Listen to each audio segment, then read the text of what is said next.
Shocking है कि मुख्तार अंसारी ने खुद कहा कि उसको जहर दिया जा रहा है और वही बात सामने आई। हमें उम्मीद है कि सरकार सच्चाई सामने लाएगी और परिवार को न्याय मिलेगा।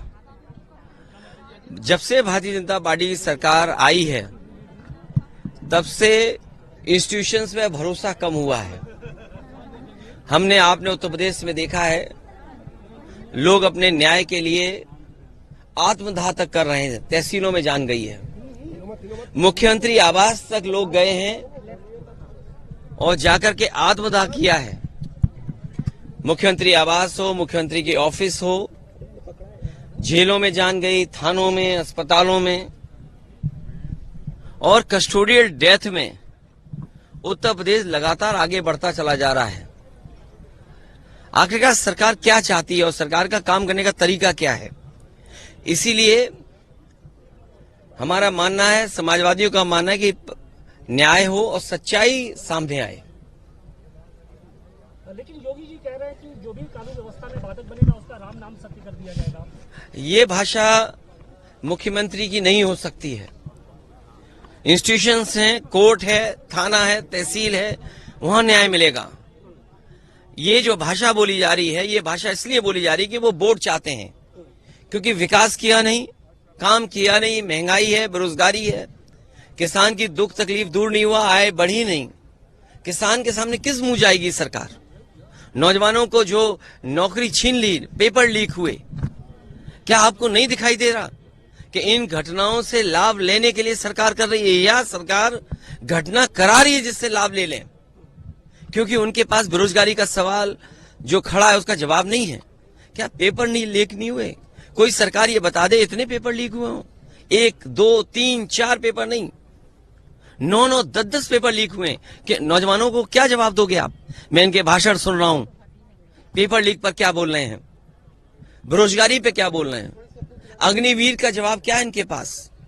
इसलिए जानबूझ करके सरकार समाज में खाई बनी रहे, जाति धर्म दूरियां बनाए रखे जिससे वोट का लाभ लिया जा सके। ओवैसी साहब यहाँ पर आए थे, उन्होंने कहा कि देखिए हम तो आ गए लेकिन अखिलेश यादव अभी वो नहीं पहुंचे। मैं इन बातों में नहीं उलझना चाहता हूं। इस परिवार का योगदान बहुत बड़ा है। इनके जो हमारे साथ दोनों साथी खड़े हैं, मनु अंसारी, उमर, इनके परदादा क्या स्वतंत्रता आंदोलन में, स्वतंत्रता की आजादी में क्या योगदान नहीं रहा? क्या उनके दादा और नाना का बड़ा योगदान नहीं रहा? तो ये वो बातें हैं जिनको ये सरकार छुपाना चाहती है।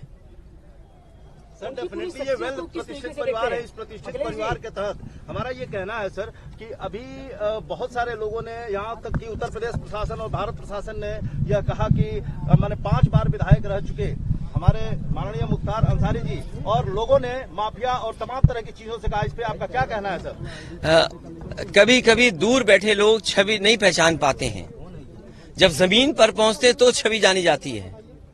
जो छवि दिखाई गई है वो छवि नहीं थी। परिवार के कितने सदस्य रहे हैं, जैसा मैंने कहा कि आपने मुख्तार अंसारी नाम लिया, उनके दादा, उनके नाना का योगदान क्या देश की आजादी में नहीं रहा? किन परिस्थितियों में, किन वजह से चीजें बदली, लेकिन समाज और परिवार और खासकर ये परिवार आज भी गरीबों के दुख दर्द में शामिल है। क्या हमने आपने नहीं देखा कि जन सैलाब यहाँ पर आ गया? वो लोग जिन्होंने यहाँ पर परिवार के साथ खड़े होकर के ये बताया कि वे परिवार के साथ हैं, क्या प्रशासन नहीं भेदभाव कर रहा था? क्या सरकार भेदभाव नहीं कर रही थी? आप हम जितने लोग हैं, क्या हम ये स्वीकार कर लेंगे कि नेचुरल डेथ थी? क्या आम जनमानस में ये भावना नहीं है कि कुछ सरकार छिपा रही है? और रशिया में क्या एक लीडर ऑपोजिशन को जहर देके नहीं मारा गया? रशिया में नहीं मारा गया क्या? कितने लोगों की जान चली गई? रशिया में अभी लीडर ऑपोजिशन को इसी तरह जेल में रख करके, और जेल में नहीं जहर दे दिया गया। आप सोचो, भारत सरकार पे आरोप है लगा कि आप हमारे देश में हत्या करा रहे हो। क्या कनाडा के प्राइम मिनिस्टर ने भारत पर आरोप नहीं लगाया? क्या अमेरिका में आपने जिसको सुपारी दी थी वो नहीं पकड़ा गया? एक अधिकारी और एक व्यापारी मिलकर के एक हत्या कराना चाहते थे अमेरिका में, वो व्यापारी क्या जेल में नहीं है? सोचो आप, क्या कल्पना करोगे आप? भारतीय जनता पार्टी जो कहती है हम विश्व गुरु बनने जा रहे हैं, हम विकसित भारत बनेंगे, क्या विकसित भारत की यही डेफिनेशन होगी कि हम दूसरे देश में जाकर के हत्या करा देंगे? क्या भारत पे हत्या का आरोप नहीं है? एक व्यापारी, उसने $1,00,000 देने की बात की और हत्या कराने की प्रयास किया, दूसरे देश में पकड़ा गया, जेल में है। भारत सरकार का अधिकारी शामिल था। क्या कनाडा के प्राइम मिनिस्टर ने भारत सरकार पर आरोप नहीं लगाया? क्या रूस जैसा पड़ोसी देश में क्या एक लीडर पोजीशन की नहीं जेल में हत्या हो गई? इन बातों को सब जानते हैं आप। तो क्या हम जो विपक्ष के लोग हैं शक कर रहे हैं सरकार पे, तो क्या गलत कर रहे हैं हम लोग? मुख्तार अंसारी साहब की शख्सियत को किस तरीके से आप देखते हैं? जनता में रहे, जनता की सेवा की, उसी का परिणाम ये था कि इतनी बार वो विधायक चुने गए।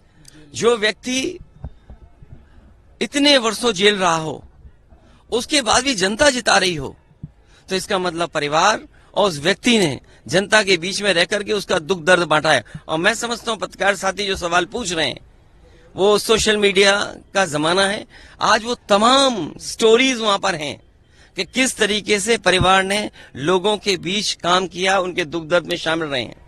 लोकतंत्र में जो जनता का दुख दर्द नहीं बांटता, दुख दर्द में नहीं खड़ा होता, उसके साथ जनता भी नहीं खड़ी होती है। और वो जिस दिन खबर सुनी लोगों ने और आज तक जिस तरीके से परिवार से लोग जुड़ रहे हैं, ये बताता है कि परिवार के लोग जनता के बीच में रह करके उनके दुख दर्द को समझते हैं। केशव प्रसाद मौर्य का भी एक बयान है आज सुबह आया कि समाजवादी पार्टी हमेशा गुंडे माफियाओं के साथ देती है। उनसे बड़ा गुंडा कौन हो सकता है? आप अगर गुंडे की तस्वीर देखोगे तो उनकी भी लगा दो एक तस्वीर। ये कोई बात हुई? अगर डिप्टी सीएम ये बात कर रहे हो, एक डिप्टी सीएम की भाषा ये हो, इसीलिए मैंने कहा एक मुख्यमंत्री और डिप्टी सीएम की भाषा ये नहीं हो सकती है। ये लोकतंत्र खतरे में है। मुझे उम्मीद है कि देश इस बार अपने बोर्ड से ये तानाशाह सरकार को हटाने का काम करेगा। ये तानाशाह सरकार हटेगी और अग्निवीर जैसी व्यवस्था, ये जो जवान खड़े हैं वर्दी में, मैं कह के जा रहा हूं, बीजेपी दोबारा आ गई तो इनके 4 साल की नौकरी होगी पुलिस पीएससी वालों की। अभी तो फौज की नौकरी की है ना 4 साल की। आप देखिएगा ये जो वर्दी पहने घूम रहे हैं, जो कभी कभी डंडा दिखाते हैं, सरकार के सहारे पे चलाते हैं, इनसे पूछिए दिल से कि अगर 4 साल की नौकरी हो गई इनकी तो क्या होगा इनका? तो अभी तो फौज हुई, अगला नंबर इनका है। अरे क्यों सवाल का जवाब बदल रहे हो? जब मैंने ये कहा कि ये सब बातें छिपाने के लिए हैं, कह रहे डिप्टी सीएम ये कह रहे हैं, अरे डिप्टी सीएम ये करने जा रहे हैं, ये खाकी वर्दी वालों की नौकरी 4 साल की हो जाएगी। चलो फौज की तो 4 साल की, इनकी 3 साल की होगी और इन्हें रिटायर कर दिया जाएगा, ऐसे ही भगा दिया जाएगा, बोला जाइए घर बैठिए जा करके। तो इन सवालों के जवाब हैं आपके पास। अगर आप ये वीडियो YouTube पर देख रहे हैं तो हमारे चैनल को सब्सक्राइब करें और बेल आइकन को दबाना ना भूलें। अगर आप Facebook पर ये वीडियो देख रहे हैं तो हमारे पेज को लाइक करें।